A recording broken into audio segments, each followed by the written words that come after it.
Hello and welcome to episode 2 of the newsletter and podcast Transform Finance with Michael Ryan. My name is Michael Ryan and I set up this newsletter on LinkedIn, and I've created the podcast that you are listening to today in order to help finance professionals throughout the world, but predominantly in Ireland and the UK, set up and run their finance transformation programs and set them up for success. So this is the second episode, and what I want to cover today in about 25 minutes is the 9 steps that I personally follow in order to get a transformation program set up correctly. And I'm going to walk you through that, and we'll get into that now straight away. Step number 1 is basically to define the problem. Now, I know an awful lot of people, they like to start their project with a vision of what it is that they want to do in the future. They may want a touchless, seamless finance processing environment. They may want the latest technology. They may want to deploy AI to its finest degree, etc., etc., etc. To me, this is not where you start.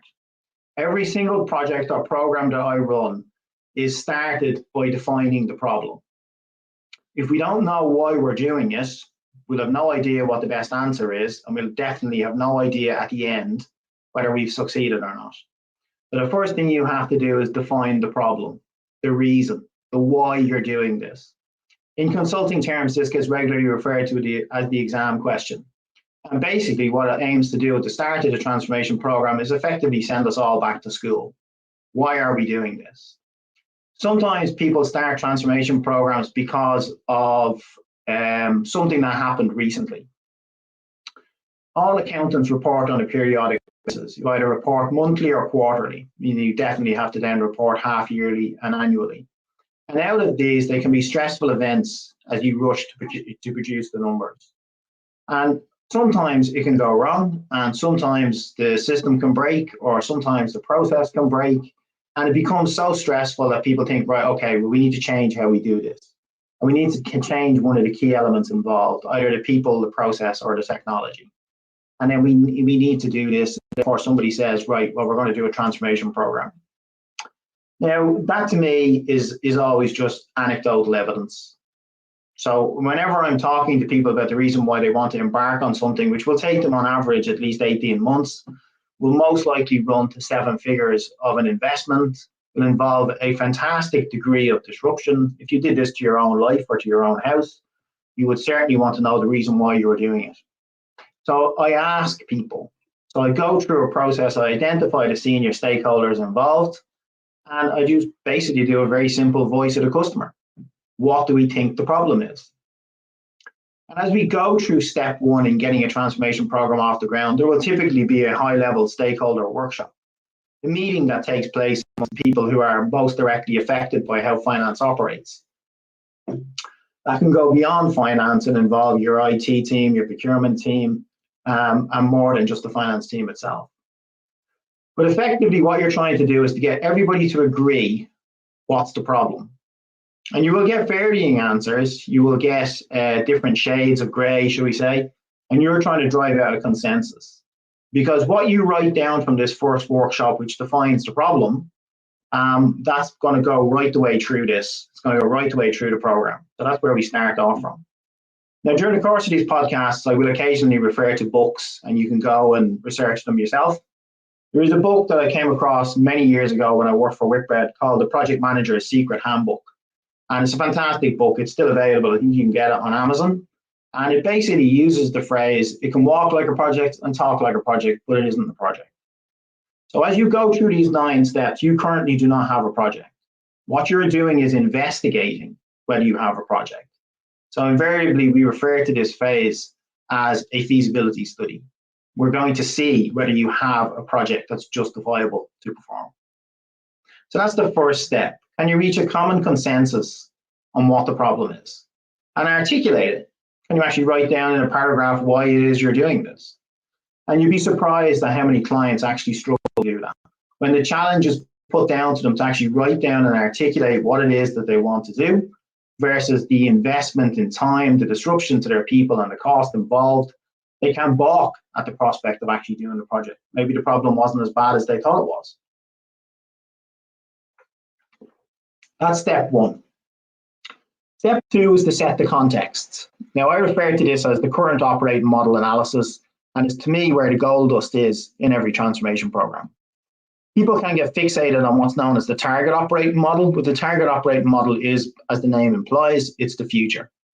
What I want you to do is look at the moment across, very straightforward, your people, your process, and technology as operates finance, and tell me what your current operating model is.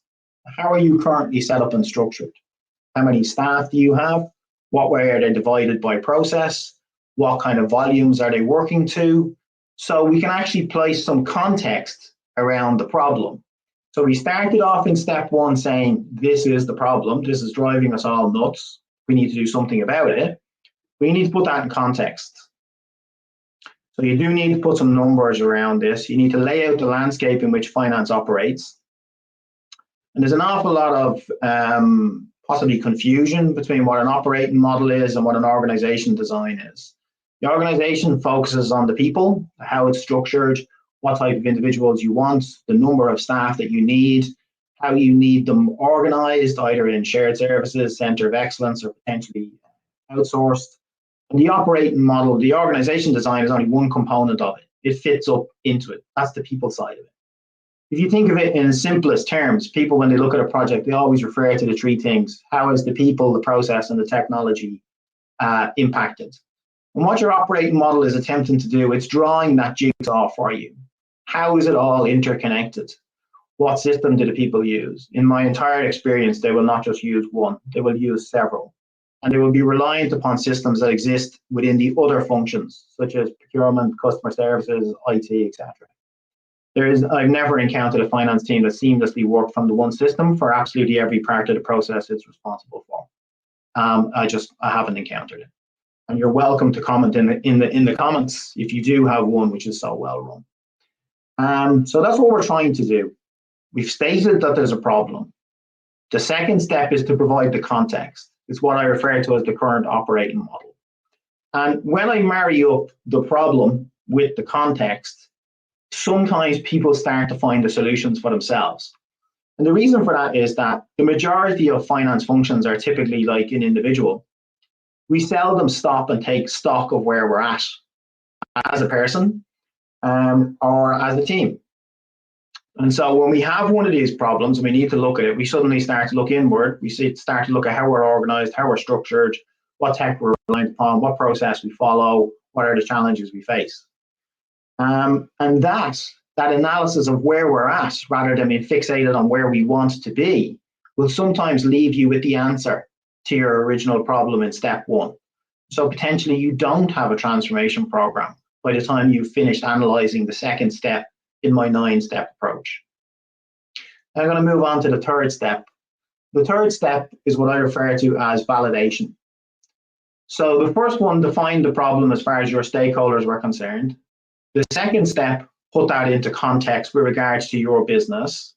And the third step asks the challenging question, again in workshop format like the first one, is there actually really a problem when we put up on the board how we're structured, people, process, and technology, versus the exam question we think we're solving and the numbers that underpin that. So the typical volumes you're going to be looking at are, what's your headcount? How is your headcount organized? And most importantly, what are your volumetrics? So for example, a team of 20 accounts payable clerks are engaged within your business. The one thing I want to know is how many invoices do they process in a year?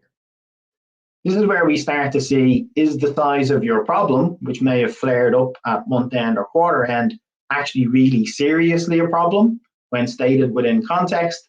And is there value in us going past step number 3 in my 9-step process? This can take a while. So you've gathered all the information, you've held the first workshop in order to discuss it and lay out all the details. And there will be a degree of challenge here, but you need that challenge provided to you externally, in my opinion. Everybody internally will have a vested interest in looking after their own patch. You do need to have somebody else hold up the mirror. And that's where consultancies add value in this process, to force you to take a more independent view of your situation and not be selfishly looking inwardly just at your own particular problem. If you've gone through those 3 steps, you then arrive at the next step, which potentially I see an awful lot of clients actually start from, and I advise them not to do that until they've done steps 1 to 3. And that's where you design the future. So you actually now start to look at the target operating model. This is where you do your vision of the future. As we look at this, people will have different ideas as to what good looks like. So it helps to have a consultancy which has looked across multiple businesses and multiple sectors, show you what good looks like for your particular business area, show you examples of where other companies have succeeded, how they have structured themselves, how they have dealt with some of the approaches that are out there in restructuring a finance team. Bring that to the table, apply it to how you're currently structured, and then you begin the debate process, which you can go on through several workshops, as to what you really seriously want to achieve in about 18 months' time. On average, that's how long it takes to seriously bring about change within a finance function. Bearing in mind that the finance functions we deal with are usually in excess of 100 heads in the first place. They're potentially based at multiple locations, and they can occasionally be based in several different countries. That visioning step, it's easy to say. You might say it's easy to see, but actually it's very difficult for a lot of clients to do. And when we've presented them with the context through steps 1, 2, and 3, and we give them a view as to what other companies can do, they kind of need a little time to absorb that. So I don't advise clients to actually rush this piece. I like them to take on board what we can bring to the table, holding up a mirror and showing them where they're currently at. I'd like to show them what other companies have done. That's an idea of what you could do. And then I'd like you to go away and think about it and marry up the two of them. And generally what happens is then we end up with a series of options as to what operating model we're going to take. Now bear in mind, it is an operating model that we're deciding what we're going to do. And you will have various different stakeholders across the CFO, the CIO, the CPO, etc. And they'll all have a view on how they want finance to operate, how it affects them and how it affects the business, and how really and truly as a business partner it drives the business. So we engage in an exercise which is an options analysis. And again, this is where the independence of a consultancy really does help. We lay out for you, articulated maximum maybe 5 options as to what you can do. And we grade them for you according to the scenario we've seen from your current operating model. And then we invite you to score them. And the object of the exercise quite simply is, we have several options as to how we can go forward, several target operating models or TOMs, and we want to narrow that down, because what we really want is consensus. If we're going to succeed at 18 months' time in a major change, we all need to agree on the problem. That was step 1. And we all need to agree on the solution. In very simple terms, that's why there's 4 steps to arrive at this. In terms of running this as a project for a major business, you've probably at this stage taken about 6 weeks. Okay, so it's not straightforward. It's not rushed in a week. There is some period of time necessary to gather the information at sufficient level to inform the workshops so that they are successful. And that's the object of the exercise for step 4. Narrow it down. Let's narrow it down to say 2 options as to how we're going to go forward. And then we go into step 5. Step 5 is where we want to cost those options. So in step 4, we've narrowed this down to things we definitely don't want to do. So for example, to give you an example, companies may have a culture which, for example, does not want to underpin their operating model with outsourcing. They want to keep it in-house. They may actually want to explore the concept of shared services, but they want a captive shared service. And that's an in-house shared service center that you run yourself, whether it's offshore or onshore. And what we're doing is we're narrowing down the number of options that you realistically want to explore and that you would seriously contemplate implementing. And in step 5, we cost them. So we work out what the impact of this is. I mean, at the end of the day, the feasibility study of 9 steps is to produce at the end of the day a case for change, a proven business case. At the end, in all instances, the majority of people involved in this process are accountants. So you understand that when it comes to investment on the side of the business, you've got to prove the numbers, just like you're doing it at month end and quarter end. So we don't skip this. So step 5, cost the solutions and cost them to a reasonable level of detail. We want to, as less estimates as possible, okay? And we want to attempt to test the solutions. So we put them in the way in which I work, we put them into workshops in order to road test how those solutions would work. But we look down the line at the 18 months and we go, well, realistically, if we went with option A, what would that involve? And option B, what would that involve? And this process informs the cost analysis that you're doing on the options themselves, but it also reinforces to you how hard or otherwise they are to implement, okay? So that's step 5. Step 6, similar to step 3, where we validated, do we have a problem? Step 6 is to actually prove, is there a case for change? This is where you've narrowed it down to your one preferred target operating model to move forward, and you've costed it, so you know what it's going to take, you know what it's going to cost, you know the impact that it's going to have on your people, and you know realistically how long it's going to take you and the chances of success. And we build that in and we refine that in a business case. And this step number 6 is where we actually go, right, we need to now get approval. So you could handle step 1, 2, and 3 as an internal top-level stakeholder exercise. And I'm talking CFO, CIO, group financial controller level. When you reach step 6, the case for change, you really and truly do need it approved. So one of the key people that we expect to see in a properly formulated finance transformation program is a project sponsor. And the project sponsor really seriously needs to be the most senior person involved. And that typically is the CFO. What we want is to create a project board that includes the most relevant senior stakeholders. And it's that project board that needs to review, approve, and endorse your business case. So you've advanced to 6 steps: define the problem, set the context, proven to yourself, really, is there a problem? Do I want to go sticking my neck out here for 18 months? You've looked at all of the options as to what you could change finance to be. You've done it from blue sky thinking on the visioning side, right through realistically, what are your options? By the time you've reached step 5, you've narrowed that down to 2 and you've costed them. And by the time you're in step 6, you formally need a documented approval for your business case. If you've got that, then you're almost there with being ready to start your transformation program. The next step, step number 7, this, some people can do this differently, but I at this stage like to build out the team.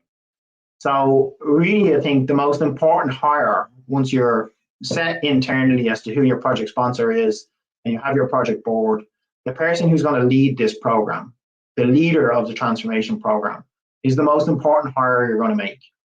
Now, as you go through this, you could end up adopting a shared services model. You may end up with somebody who needs to run the shared service center for you. You may end up implementing an ERP system. You will need a partner in the most instances to implement it for you. All of these people are not running your transformation program. You need a program leader who looks over all of that and is accountable to the CFO, who's the project sponsor. This is the most important hire you're going to make.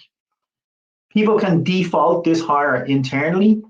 I think that they should actually approach it from first principles. Define what it is, the skill set that's required, but in the context of the business case you've just had approved. You're going to be spending in excess of 7 figures. You're going to be involving third parties in order to enable you to implement some of the software concerned. What's the level of individual you need for this? And the only tip I'll give you, because this will vary according to all the circumstances you face, but the one tip I will give you is that senior program manager, transformation leader level, it is not a project manager. It is not somebody who's spending their time in Microsoft project. It is a politician. It is an excellent and skilled communicator. Somebody who can articulate a problem and present options, who understands that their role is not to go back to the board and go, these are all the things that can go wrong and we don't know what to do. They can go, these are the things that could possibly go wrong. This is our mitigation strategy. This is what we're going to do if A happens, B happens, C happens. And I have all of the people, whether they're internal stakeholders outside of finance, whether they're the BAU finance team leadership itself, or whether they are the leaders of the software companies who are helping you achieve your target operating model, which will be the ERP system plus potentially best of breed add-on solutions as well. Who can manage all of that? That's a skilled operator in negotiation, in communication, in leadership, in providing inspiration. That's the type of individual. It's the soft skills. It's an executive level set of skills to manage a program. Individual project streams can be managed by project managers. And I just wanted to point that out because I find that some people stray. They stray into misunderstanding the nuances between the two. And this is the single most important appointment you're going to make in doing this. I don't then necessarily rush to filling out a project team. At this stage, I know what the problem is. I know what solution I'm going to implement, so I can start to size and shape it. Once I've got a leader, what I prefer to try and do is develop the roadmap. Within this step 7, I'd like to turn to the leader and go, this is the solution that I've had approved in my business. This is what I want you to deliver for me. Now, can you break this down across the various stakeholders, the finance team itself, all of your teams that deal with it on an end-to-end process basis, externally our customers and suppliers, and then externally the third-party software houses that are going to support our solutions. Break that down for me as an overall roadmap. And then I've got my problem, I've got my solution, I've got my leader, and I've got the roadmap. Because I always believe executives work from one page. I'm currently looking at one slide. And you run what you're responsible for from this. And it's that he's reporting back to the project board, he or she, whoever is the program leader. I would then only slowly fill out the project team. See the roadmap, see when you need people, see when you need particular skill sets, and advance with caution. I sometimes see project teams filled just for the sake of filling them, and we may be a phase away from when they're really seriously needed. So just be careful of that. So step number 8 is what I like to call the travel show. A little bit of Judith Chalmers. So you know what the problem is. You have come up with a solution. You have appointed your leader, and you have the roadmap as to how we're going to get there. There is still an element of socialization of all of those things, because typically the first 6 steps get done at a senior executive level, possibly just about one step below key person who reports to, say, the CFO or the CIO. What you now need to do is ensure that the whole of the business, as it's affected, gets on board with what you're attempting to do. And this will socialize the challenge that we're trying to deal with. So it will lay out the vision of where we're going to go, make that as imaginative and easy to absorb as possible. And it will also mobilize people. So you will go around the business, this is the leader, you will go around the business and you will hear firsthand where some of these problems are potentially being caused from, but the frustrations that they're causing within the business. And typically what you find is it's everybody in the business who isn't in finance, but is part of a finance process. So typically the purchase to pay process is a great example. You can have hundreds of requisitioners, people who are allowed to raise a purchase order. They're part of the purchase to pay P2P process, but they don't work for finance. Every single thing they do, which might be a minute element of their job, has an effect on your ability to pay your suppliers on time. And when you start to talk to these people who are typically at the front end of a business, you will see the challenges that they face that reveal themselves further down the line when finance set up a supplier, when they attempt to match an invoice, and when they attempt to pay the supplier. So everything is interconnected. And the more you get out there and show yourself and be the face of the change you're going to lead, you have a better chance of success. I'm a great believer that you walk the floors, if it all happens to be in the one head office, or you get out to the sites, or if there are different markets in different countries, you get out there and you make your presence felt. They should know who you are, and they should know how to contact you. There are 8 steps. Then I always put in one last one. And you could say that potentially I've already dealt with this, but I like to stop at this stage. And I go, right, are we really seriously ready now to do this? Are we ready to transform? A bit like Bart Simpson. Are we there yet? Are we there yet? Are we there yet? Are we ready? I've actually run out of time. I have 60 seconds left for this particular episode. And I always like to pause at this stage. This is the 9th step. You've done the real due diligence in the previous 8. Bring it back to the board. Tell them how all of that has gone. Recap and be endorsed to go forward. If you're ready at that stage, which I think you are if you follow the previous 8 steps, then go ahead and start the transformation of your business. Thank you for listening to episode 2 of Transform Finance with Michael Ryan. All the best. Thank you.